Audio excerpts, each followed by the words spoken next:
drove by Anderson to...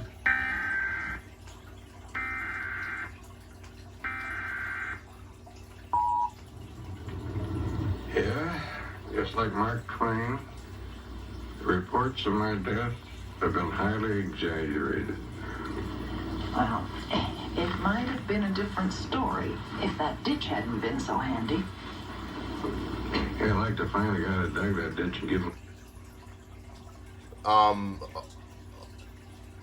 Okay, so that happened.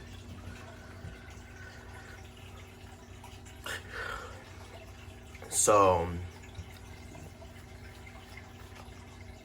okay, so there was a commercial, and it was apparently a cutoff.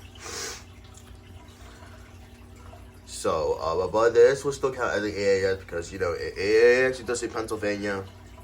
So.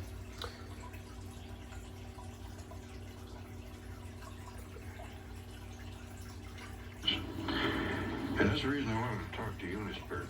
I don't So, want you that. exposed.